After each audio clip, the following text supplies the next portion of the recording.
দেখছেন শনিয়াকড়া খালের কী অবস্থা। এই হলো শনিয়াকড়া খাল, একবারে শনিয়াকড়া থেকে মিথ্যাবাড়ি পর্যন্ত খালের এই অবস্থা। অথচ আমরা বাসাবাড়ি থেকে প্রত্যেক মাসে 170 টাকা দেই শুধু ময়লা পালানোর জন্য। আর এই আশেপাশে বাড়িওয়ালা বা দোকানদাররা এই খালটা ভরে নেয় প্রত্যেক বছর বছর।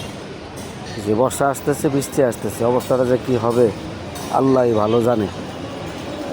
এই যে শনিয়াকড়া একটা মিথ্যাবাড়ির থেকে শনিয়াকড়া ব্রিজ পর্যন্ত এই খালটা দেখেন, পরিচিতির অবস্থা দেখেন। এই যে খাল দেখছেন, এই দেখেন, এই হলো শনিয়াকড়া মিথ্যাবাড়ির খালের অবস্থা। পরিস্থিতিটা দেখেন, দোকানদার, আশেপাশের দোকানদার আর বাড়িওয়ালারা এরকম করছে খালটারে। দেখেন পরিস্থিতি, দেখেন অবস্থা ভয়াবহ। এই পুরা খালটা এরকম। বর্ষা আসার আগে যদি এটা পরিষ্কার না হয় তাহলে মনে করেন যে এবার দুর্ভোগ আছে শনিয়াকড়া, শেখদি, মিথ্যাবাড়ি, কাজলার মানুষের।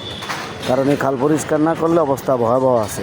এখনই খাল ভরে গেছে ময়লা, কচ্চরি, বিভিন্ন জিনিসে। দেখেন অবস্থাটা, আপনারা একটু দৃষ্টি আকর্ষণ করছি কর্তৃপক্ষের। অবস্থাটা দেখুন, শনিয়াকড়া, কাজলা, মিথ্যাবাড়ি, এই অবস্থা খারাপ হয়ে যাবে।